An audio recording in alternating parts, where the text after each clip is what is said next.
Who has ever heard the slogan, "It is illegal to drink and drive"? Does anybody have a problem with that?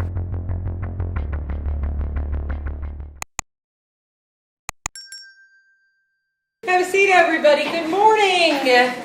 Morning, Johnny. Almost noon, I guess. It's not really morning. How y'all doing?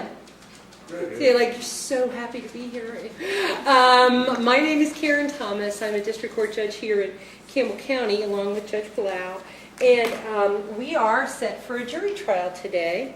I wanted to talk to you all first before I turn you over to the questioning of the attorneys, so we could kind of, talk a few things through.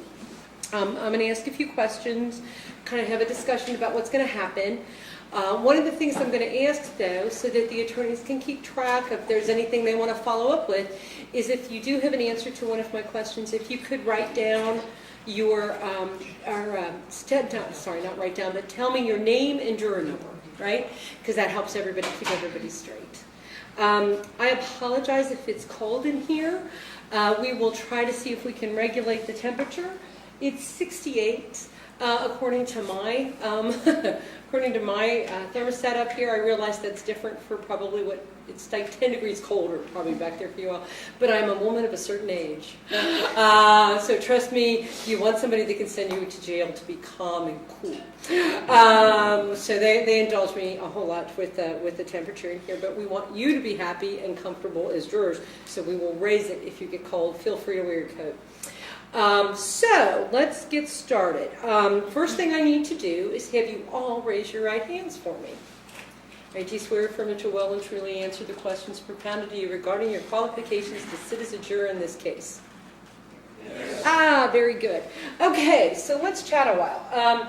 This is a criminal case, right, involving a charge of driving under the influence. First thing we have to remember about criminal cases is that how we got here is just how we got here, right? The fact that the defendant was charged with the alleged crime means nothing, right? It's just the mechanism that moves us in to the courtroom. As the defendant sits here today, the lady is innocent, right? She is not guilty of anything. She has no burden of proof. She hasn't done anything wrong at all. It is the obligation of the Commonwealth, through the county attorney's office, to prove beyond a reasonable doubt that she did the thing they're alleging she did, right? So the mere fact that we're here today shouldn't make you think twice about what's going on. Only things that matter are what comes from this witness box today, or any exhibits that you're given to take with you to the jury room. So, let me start by introducing the parties. That's usually a good way to start. And I should say this is Commonwealth of Kentucky versus Carly, right? Carly Bryant, Miss Bryant, and let's start with the Commonwealth. The county attorney is represented today by Mr. Stephen Dossenbach and Miss Lydia Toller. Miss Toller, would you like to introduce yourself, your colleague, and those other folks in the county attorney's office, as well as your officer for the day? Yes. All right, thank you. And like the judge said, my name is Lydia Toller, and this is my boss, and he's going to be my co-counsel today, Steve Dassenbrock. We do both work for the Campbell County Attorney's Office. Today, the witness that you're going to hear from is Officer TJ Selby. He's here. So if you know either one of us three folks, would you please raise your hands? Okay. Sure. So what's your juror name and juror number, sir? My name is Eric Brown. I'm juror number 357. Okay, and how do you know these fine folks? I know Officer Selby from my job. I am the third shift supervisor for Newport on the Levee Security Department, and I have frequent interactions with Officer Selby. Okay. Let me just say, I'm going to ask you a real quick question. The fact that you know Officer Selby and in your relationship, your professional relationship, would it make a difference in your ability to sit and listen to the evidence today, render a fair and impartial verdict, or would you give him more credence because of your relationship? I believe I would be able to remain impartial. Okay. All right. So now probably what's going to happen is the attorneys might ask you some more questions about those issues, but I wanted to at least start that conversation going. All right? Terrific. Go ahead. I'm sorry. Anyone else know Ms. Toller, Mr. Dossenbach, the officer? All right. I take by your silence your answer to that question is no. Ms. Toller, would you tell everybody else who else is in the office? So we have several other part-time attorneys that work in our office as well as the elected official, Steve Franzen. I'm going to list off all of these folks, and then at the end, if you know anybody that I've listed, if you could just raise your hand. The elected attorney is Steve Franzen, like I said. We also have Alex Edmondson, Adam Hill, Frank Benton, Tom Edge, Kim Vokey, and Benita Flickinger. Does anybody know any of those folks? Ma'am? My name's Steve Franson. Okay.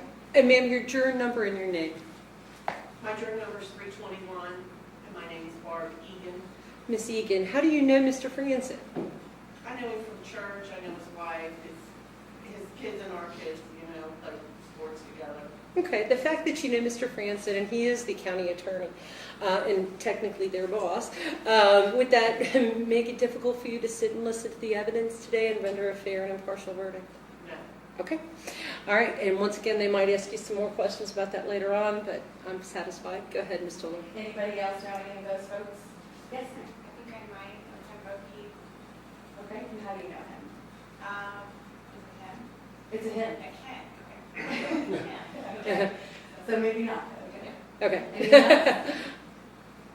No? Yep. Okay, thank you very much. Thank you.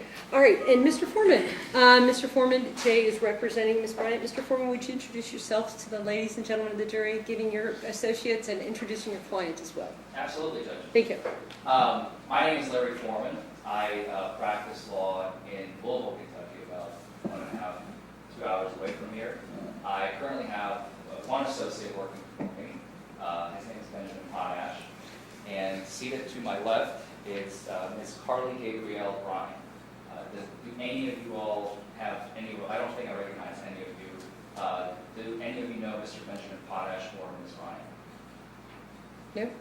And Ms. Bryant, where do you live, ma'am, so they have a location to identify you with? I live in Newport. You live in Newport, Kentucky. All right, thank you, ma'am. Thank you, sir. Sometimes it No helps problem. if you know where somebody lives to help recognize a face, or at least it does it with me. So the answer to the question then, by your silence eyes, is no, right? Okay, great. All right, so let's talk a little bit more. As you can see, I am standing. A couple reasons why I am standing is so I can see you all better, right? But also, I have a broken vertebrae in my back. So every now and then getting up and moving around is a good thing. I also have a heating pad. Maybe that's why it's so cold in here, is because I have a heating pad. So I do things to help my back so that I can, sit all day. The reason I'm telling you that is I want to ask, is there anyone here who feels they have a physical issue that would prevent them from being able to sit during the course of this day to hear these matters? Anyone?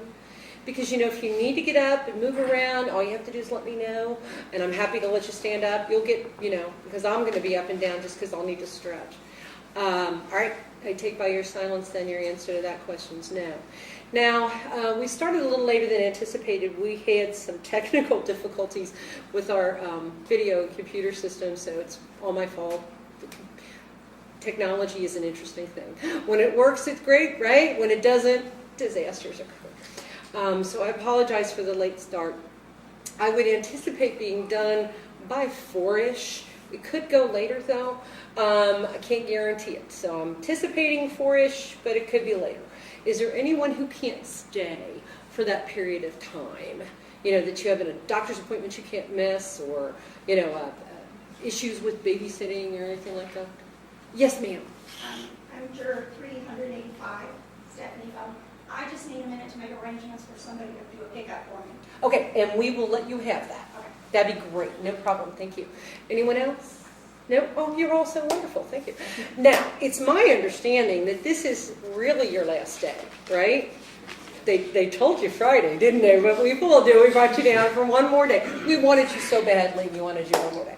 Well, I can't tell you how much I appreciate the fact that you're here. Our system won't work unless we have people to come in and hear evidence and render verdicts, because it's important that the citizens have that function, right? So I'm so happy you're here. I know that probably not many of you are thrilled to have jury service. You've had it for, 3 months now? Is that what it has been? I know that probably most people aren't. I've had jury service 5 times. Not since I've been a judge, but while I was a law student and then once I was a lawyer, it just seemed to keep happening.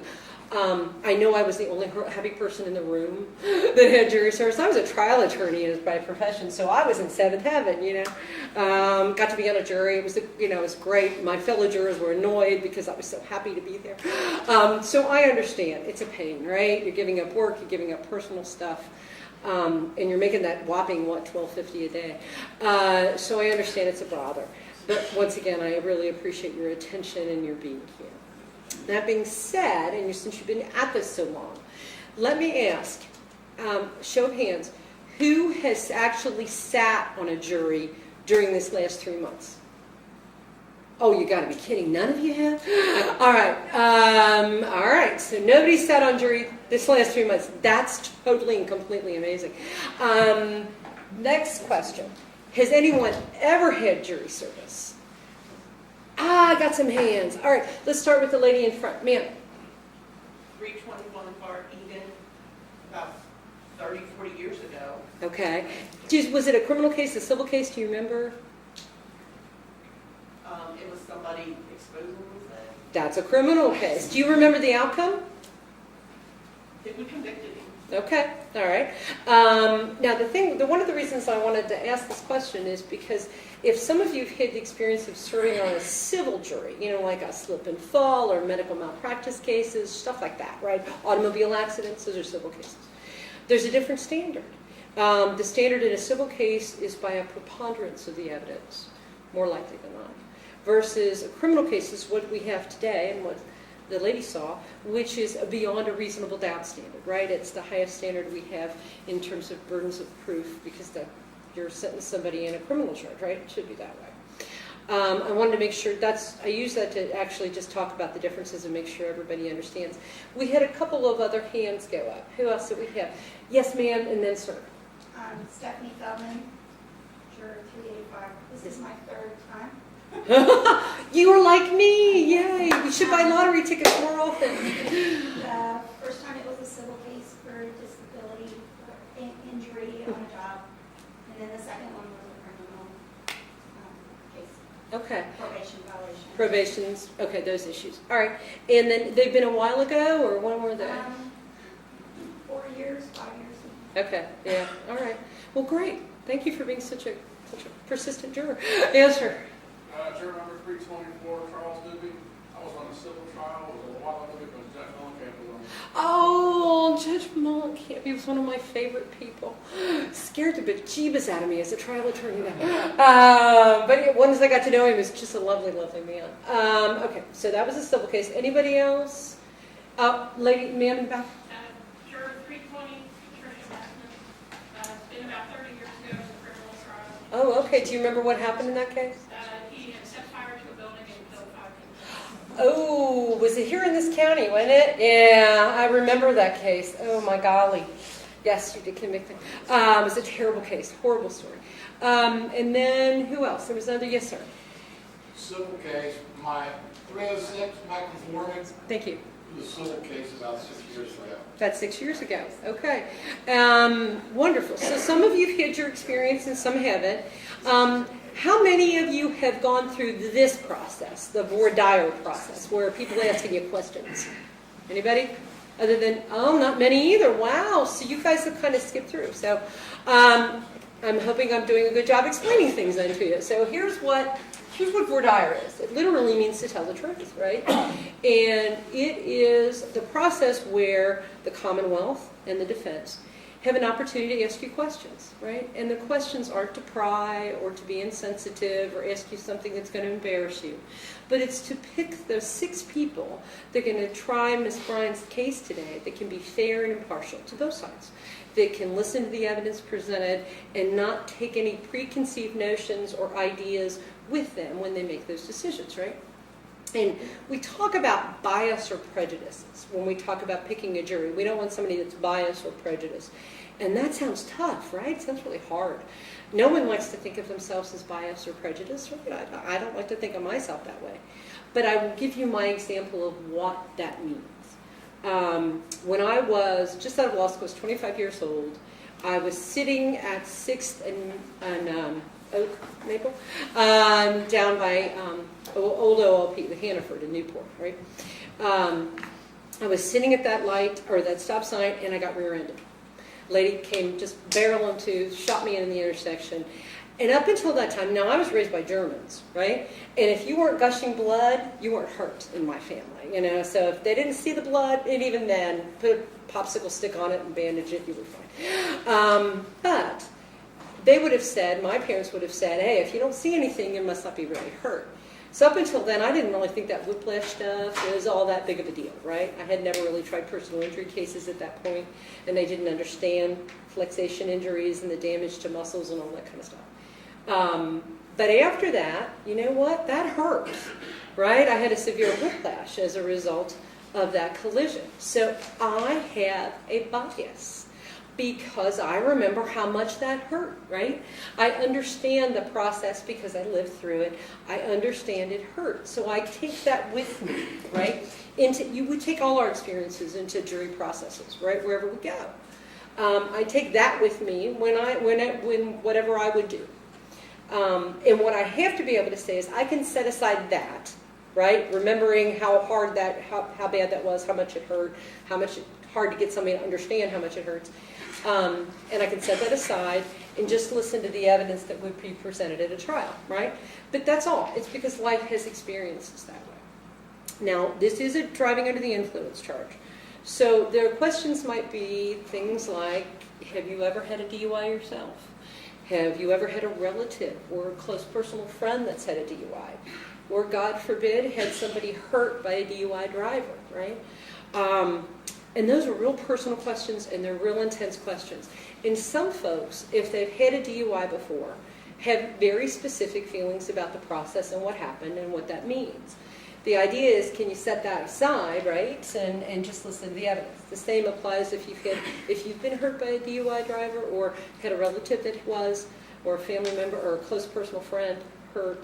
Can you set that aside? That's hard to do, right? And there's some things we just can't get over. There's some things we just can't forget, and we can't put aside, and that's okay. What we want is for everybody to be honest, because we want one thing: a fair and impartial jury for both sides. Right? And so we need those honest answers. Now, I know some of that stuff's pretty personal. So if for any reason you feel uncomfortable answering questions in front of the whole group, you just come up, let me know. Come up here. We'll make this thing noisy. No one else has to hear. Or if that's not appropriate, we can get back to my chambers. There's a video system back there. So happy to go through, and we can make accommodations if you need to. But please understand, the attorneys are going to ask you questions, and they in no way mean to embarrass you, make you feel bad, or doing anything for any other reason except for the goal that I've set them, which is that fair and impartial jury. Okay. Now, in a few minutes, I'm going to, yep, you okay? Just gotta check water. Okay. All right, well, I have to stop. We'll just hold on for 1 second. We'll let him come back in. He just has to pour. Oh, that's okay. We've got some water we can give you. I'm okay. Okay, well, we've got some for you.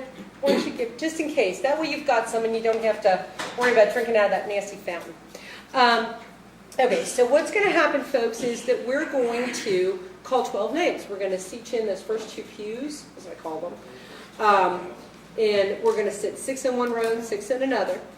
And then I'm going to turn the conversation over to the attorneys. They're going to ask you some questions, right? Ms. Toller's going to go first, then Mr. Forman. Once they're going to start asking questions. Now, it's not that they're ignoring the other folks in the back, right? They've just been told that they're not allowed to talk to anybody else but the 12. That's what I've told them, right? So, but what I need you to do, so if you hear a question, you think, oh, I have an answer to that I need to give somebody's attention to, remember that. Because if I have to remove one of my 12, we're going to pull another name out, and we'll put you in that spot. And my question's going to be, did you hear all those questions? Did you have any answers, right? So that's why it's important, but they're limited to the 12. Okay, so that's what's happening there. The other thing is whenever we take a break, whenever we pause in our process for any reason, and you're going to be leaving the courtroom or in anywhere actually, I'm going to ask that you not discuss the case amongst yourself in any way, shape, or form, or talk to any of the parties.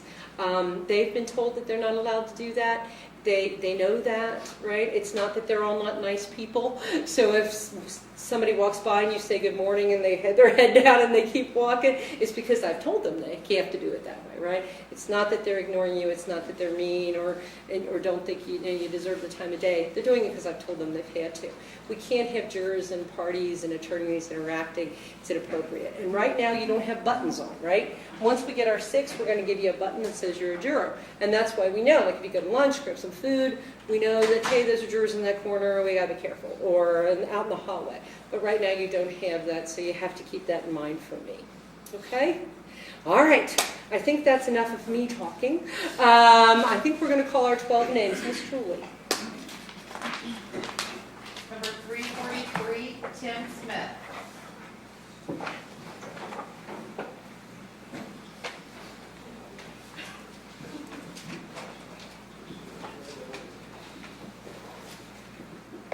Number 323, David Parrott.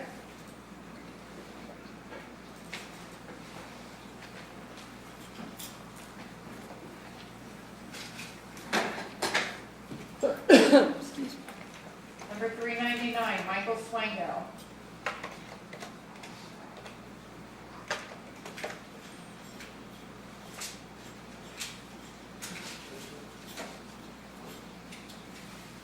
Number 372, Sharon Hillenbrand Cleet.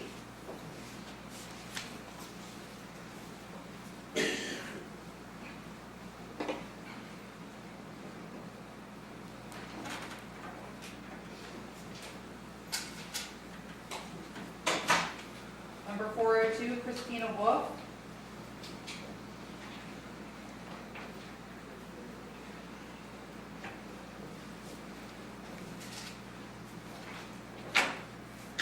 Number 290, Rodney Harris.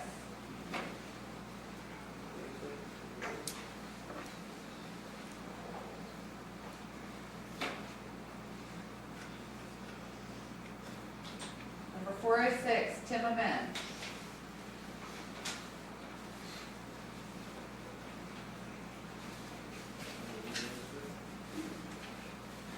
Number 367, Carl Beckrich.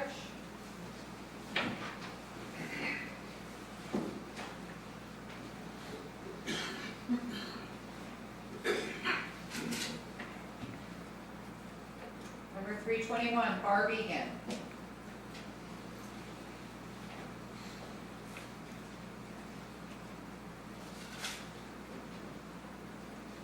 Number 413, Pamela Lancaster.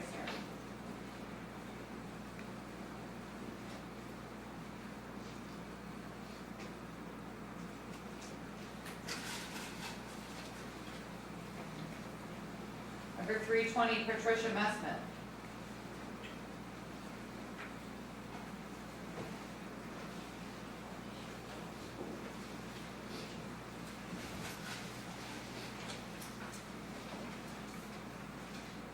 Number 344, Joe Viltrakis.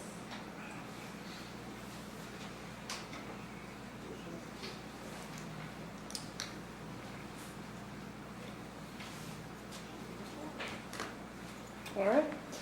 We have everybody situated. Good morning, everyone.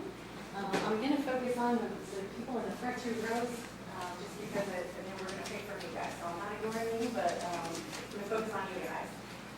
Just want to let you guys all know that this is my very first jury trial ever, so please bear with me and remain patient, as I may not be nearly as smooth as Mr. Forman or any other attorney that you've seen, which is part of the reason why Mr. Dassenbrock is here with me today, just to make sure that I do everything correctly. If I have any questions, I may consult with him just so that I make sure that I do what's appropriate and correct. Does anybody have a problem with me consulting with my notes or Mr. Dassenbrock in order to assist me today?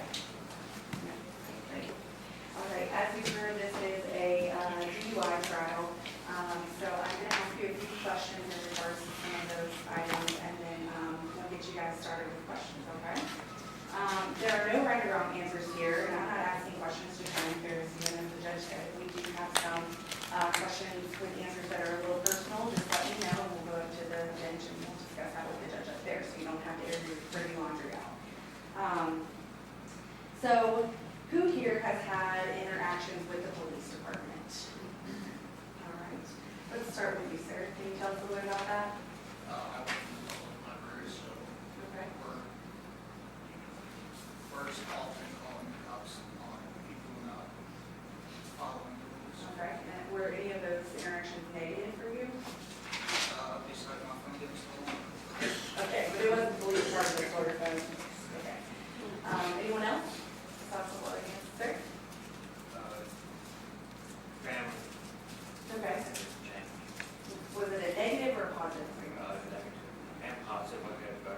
Okay, so you've had both.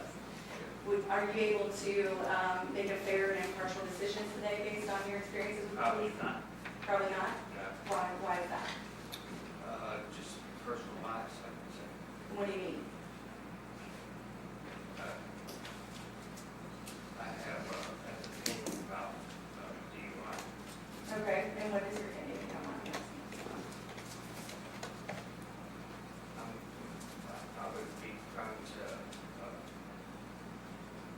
say the person is not guilty. Okay, and is there any particular reason why you say that? Just based on family experience over time. Okay, so you feel like you probably could not be impartial today? I would say I would not. Okay, all right. And anyone else experienced with police? Yes? Next? We'll just go down the line. I'm not worried. I guess just interaction with police Okay, was it a negative or positive experience for you? or negative, definitely. Okay, and is that experience going to keep you from having a fair and impartial decision today based on the evidence that you see here? Possibly, okay. All right, were any of your experiences due to drunk driving? No, okay. And sir, next? Yeah, positive. Both positive, okay. And would you be able to have a fair and impartial decision today based on the evidence that you see here? Okay. Anybody else in the front row?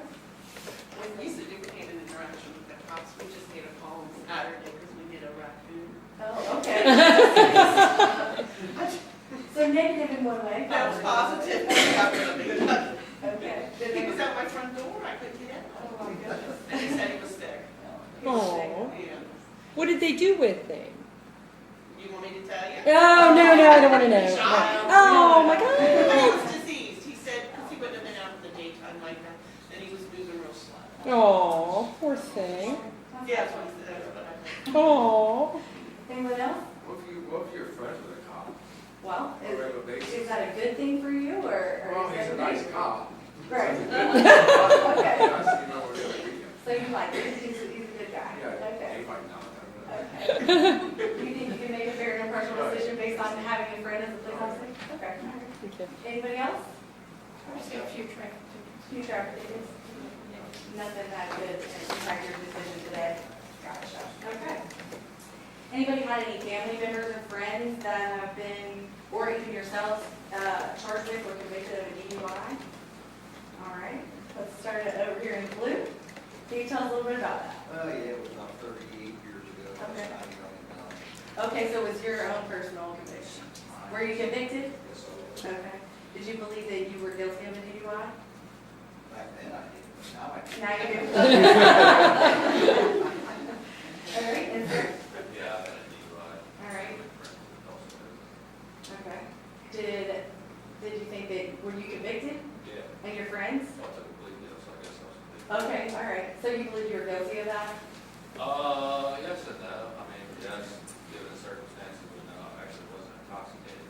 Just a urine sample that came back dirty because it was at the time that the urine sample was dirty, and I was convicted because that was the clear proof. Okay. So based on that experience, are you able to make a fair and impartial decision today? Yeah. Based on the evidence? Yeah. Okay, Yeah. all right. Anyone else? Yes, ma'am. I personally have never been to DUI. I know people, their kids or somebody have. I don't know anybody that's gone to a trial. I think they pay a fine. Okay, all I right. think I don't know. Got it. Anyone else? Yes, sir. I've had DUI. Okay, 82. in 82? All right, were you convicted? Yes. But a little contender. There was what? I pleaded out. Oh, okay, all right. So did you feel that you were guilty of that DUI? No, I pleaded it out. Yeah. Okay, did you get a lesser charge? Yes. Okay, so you didn't get convicted of the DUI, you got a lesser charge. I did 3 days Okay. at that time. Drake in Ohio. Oh, in Ohio, okay, gotcha. All right. So a DUI has two elements that we kind of look at. One of those elements is that you take a test and your blood alcohol level is above 0.08. There's also an option where if you don't take a test, and so there's no scientific number, but you're over the influence or you're intoxicated. You're under the influence of alcohol. So maybe you don't have that 0.08 level, but you're still intoxicated. So does everybody understand that there are two separate ways you can be charged with a DUI? I don't understand the second. So Okay. we're talking about behavior? Well, you know, if, let's say, for example, that there's a refusal. So we don't have a 0.08 or any numbers, no scientific number to tell us what the level was. So you can still be convicted of a DUI if you're under the influence of alcohol while you're driving a motor vehicle. My point is, how do you know? Are you saying by their behavior? Correct. I mean, and I'll ask you some questions about that here in just a few minutes. I just wanted to make sure that everyone's clear that just because there's not the scientific number, you can still be under the influence. Would that be like walking a line or pencil thing with your eyes, I guess? Right. So does everybody understand that there are field sobriety tests? Okay. And that those tests are standardized. Does everybody understand that as well? So that's the same test for every single person that gets pulled over and is thought to have been under the influence. Does everybody know kind of what those field sobriety tests look like? Okay. So you know that they have the. Yeah, I think you're straying too far into Okay, that's testimony. fine. I can. You don't need to come up. That's Yeah. fine. You can explain to them that they're standardized field sobriety tests that the officer uses in making a determination of whether or not to arrest somebody. That's what they are. And the officer will testify as to those, right? So you'll hear that coming up. I just don't want the attorneys testifying to you. I want you to hear from the body. Well, here's my question. If somebody gets pulled over a lot and they get put through a lot, they know exactly what's expected of them. If somebody never gets pulled over and they don't know what's expected of them, I mean, I personally struggle with my balance sometimes. Mhm. So my point would be, if somebody's been pulled over 5 times, they know, they want to get their stuff together and go, okay, I know I need to do this, I know I need to do that. You know, if it's the same test every time, if I have never been pulled over before, maybe I just struggle with balance or, Mhm. that's my question.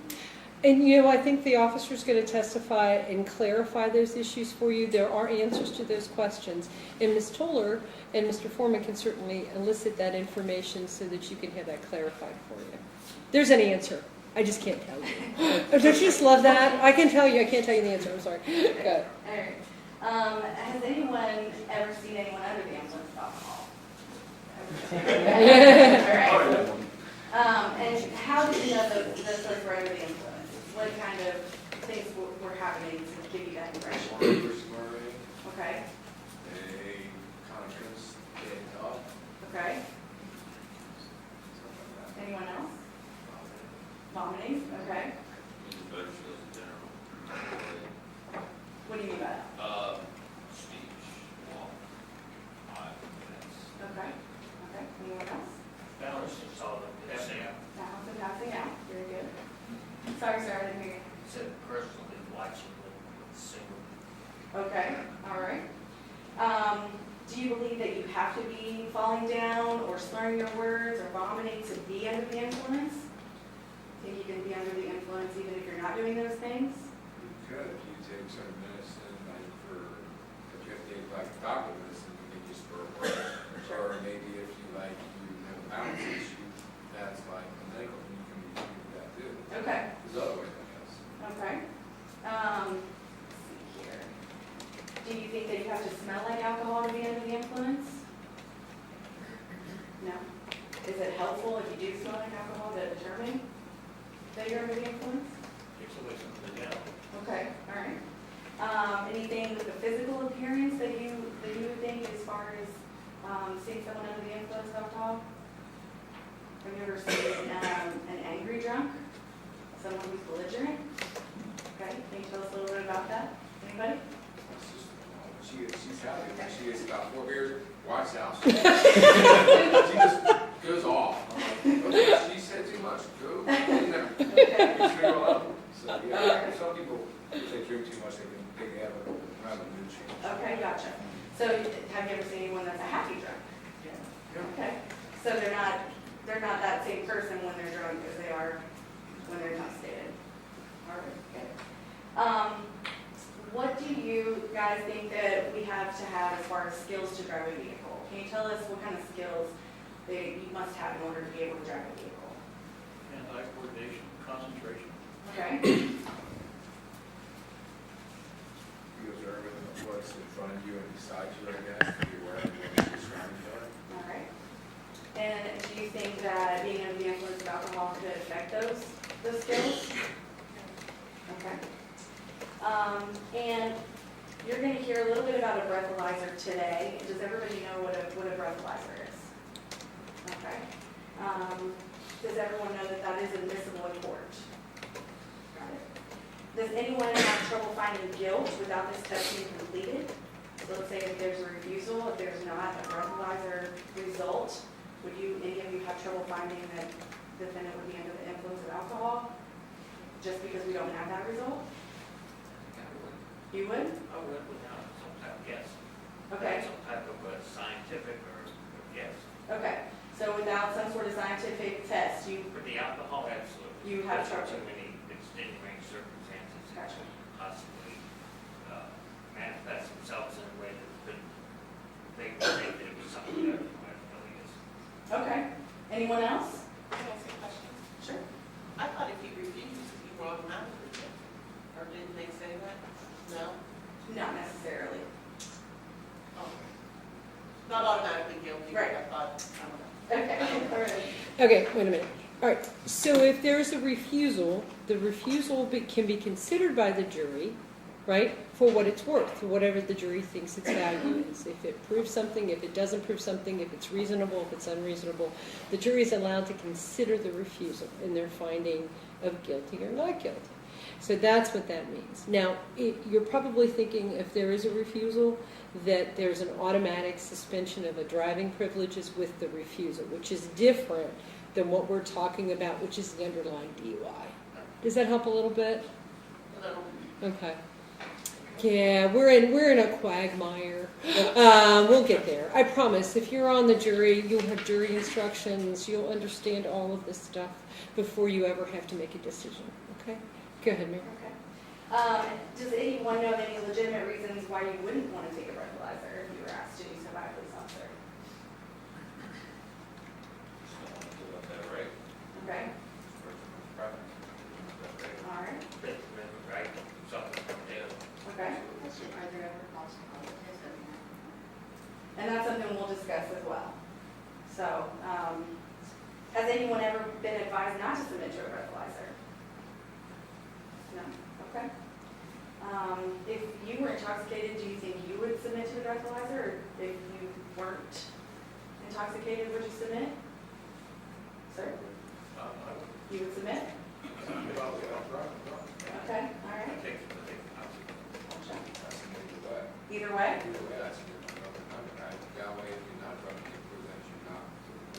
Okay. All right. Anyone else? Has anyone ever seen a person under the influence having trouble following instructions? No? Do you think that's a possibility of being under the influence, of someone that would have a harder time following instructions? Okay. Here. Does anyone here not drink any alcohol ever? Sir? Never? Okay, but do you have friends and family that do? Okay. So you're usually the designated driver? No, you're not? Well, you're lucky then, aren't you? All right, sir? You don't drink? Okay. Never? No, I've drank about 6 years ago, but I work for them, and so I don't give my job advice about who Gotcha. All right. Let's see here.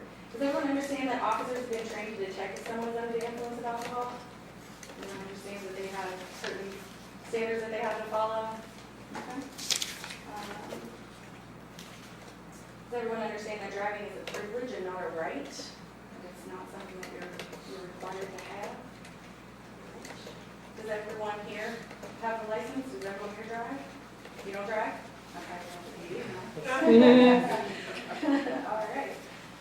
It would be a hardship for you to not have a driver's license?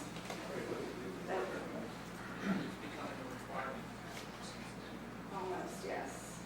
Yes. Would you ever give up your license just to prove a point, or would there ever be a good reason for you to give up your license? Okay, so if you're unable to drive for some reason? Okay, anybody else?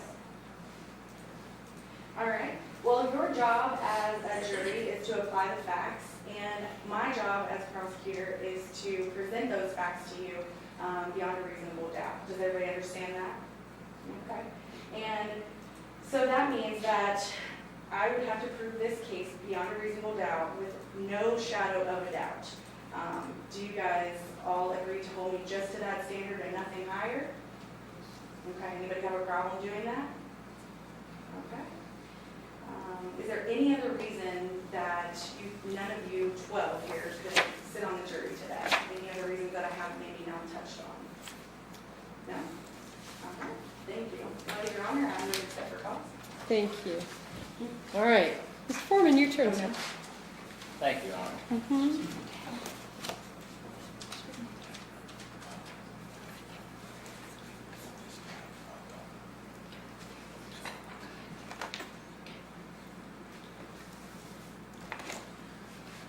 Good afternoon. Once again, my name is Larry Forman, and I represent Ms. Carly Bryant. I had actually a spiel prepared, and I'm quite surprised. I've tried a few cases by now, quite a few, and I've never had such an informative judge, and I thanked her earlier for giving me an introduction. This is by far one of the most comprehensive judicial voir dires I have ever had, so I'm going to keep you here a lot less than I expected. So I'm going to skip all those questions that I normally go through. But I still want to cover just something we've already touched upon, but it's kind of a confusing notion for a human being. For instance, here's the question. How many of you, when you walked in here today, this is what the legal system, by the way, is asking you to do as a juror.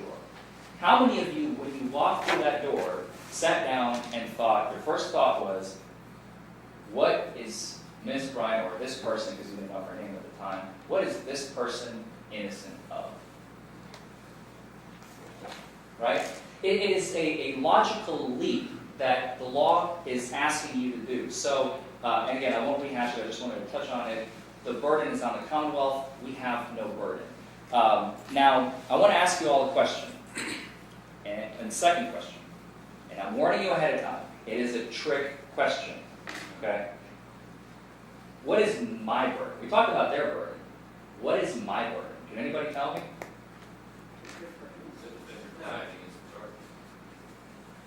Can anybody say why, I'm terrible with names, I've been trying to follow, I apologize, but why these two lovely individuals in the back are wrong? Can anybody tell me? Sir, what is your name? I'm sorry. Michael? Michael, why do you say that? You are correct. Why do you say that? Because you're innocent until proven guilty. So the burden is on the prosecution to prove that the defendant has done something wrong. She's automatically, in this case being automatically innocent. Does anybody have a problem with that? I've got a problem with what you're saying, just because I'm sure she doesn't feel like she doesn't have a burden. If I was sitting there, I'd feel like I had a very big burden. Well, allow me to take a step back and explain. We will be doing something. We will be asking questions. We will be putting on proof. We will be putting on evidence through the cop, through potentially other witnesses, which we're not planning on having any, but we could. I mean, I understand Yes. your point. My point being, I think I would feel. You have a problem with that? I don't have a Or problem no? with it. I would feel like I had a burden if I was sitting in her place. I would feel like I had a burden. Okay, I understand. But my only question is, do you have a problem with the fact that this is the way our legal system works? Anybody else agree with Ms. Coletti? It's still very close. Cleet, my apologies. Cleet. Does anybody feel similar to what Ms. Cleet is feeling? Okay.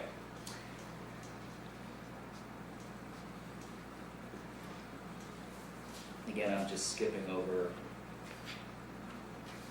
most of these.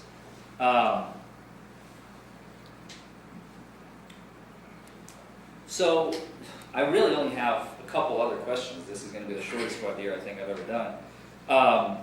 Who has ever heard the slogan, "It is illegal to drink and drive"?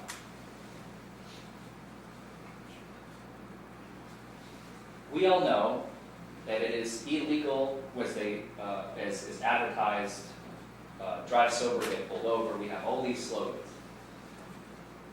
Does anybody have a problem with the fact that an individual has a right to consume alcohol and then drive so long as they are not under the influence of alcohol? Does anybody have a problem with that? It is not against the law to consume a beverage and then drive so long as you are not under the influence of that beverage. Nope, anybody has a problem with that? But if you've had alcohol, aren't you under the influence of it? I mean, if you've consumed some alcohol. That's why there's a level. Well, Because when you're 2 hours and you 2 hours done, you're not, it's not in the system again, so you can be out of the system 2 hours by having one beer. If you go to a wedding or a party, you're definitely probably going to be out there drinking. That's right. You have a Starbucks in there under the influence of caffeine, and you make your, I mean, it all. Very true. You know, they get all agitated. That's why I avoided the coffee this morning, because I get all... They're really, chemicals are chemicals. Let me stop a second. It's the language, right? There is under the influence by our statute, which is a number, right? If you blow into the thing, you take a blood test, you get this number. That's called a per se violation. The other one is you're under the influence and it impairs you, right? You're right. You're under the influence if you have one thing. I've been sitting here with my bagel mug drinking caffeine all morning. So I guarantee you I'm under the influence of caffeine. But does it impair me, right? Does if I have something, does it cause me to feel fuzzy? For me, I am not much of a drinker at all, right? So if I have one glass of wine, all I want to do is go to bed. And I am not the mean drunk that your sister is. But I also am a sleeper. So I don't drink at all and drive because of that, because I know what it feels like for me. Everyone has their own issues and own processes, and that's what you're saying. That you have to make that decision for yourself, and that's what the statute says. Right? It's okay to drink, it's okay to have a drink and drive. You just can't do it so it's going to impair your ability to respond. That's all it means. But he's absolutely correct. Nothing wrong with having a drink and getting behind the wheel of the car, as long as it doesn't impact your ability to drive, right? That's what it means. Does that make sense? Does that help at all? You're all struggling with the factual process so much. And the problem is we've strayed into the statutory definitions that I felt like we needed to kind of fix some of it. It's not fair to Mr. Foreman that I fixed that one, I need to fix this. All right? Go ahead. Thank you, Judge. I really You're appreciate welcome. And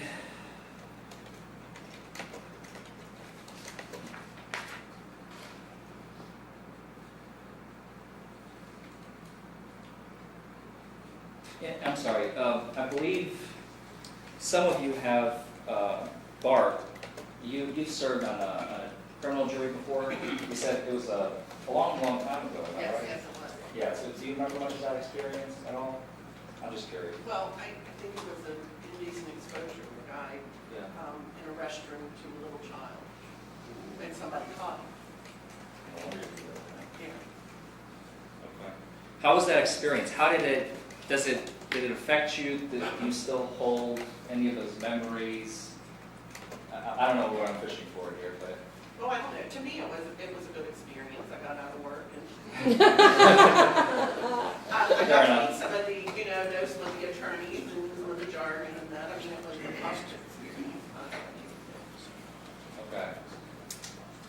I mean, these are really all the questions I have for you all. Thank you for being so attentive, and hope to see you on my jury. Thank you. Except for costs, sir.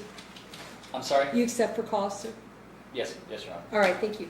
All right, so ladies and gentlemen, here's what's happening next. I gotta stand up to see you. So here's where we are. What we're gonna do is we're gonna let the attorneys do some administrative stuff, right? So they have a few things they have to tend to. We're gonna take a 10-minute break, so 10 till 1, I need you back here. And then we're gonna pick our 6, right? And then after that, we'll have a conversation about lunch. Right? Let's see how hungry you are and what the 6 want to do, right? But I want to wait until after we get the folks that are going to wind up in the jury box before we have that conversation.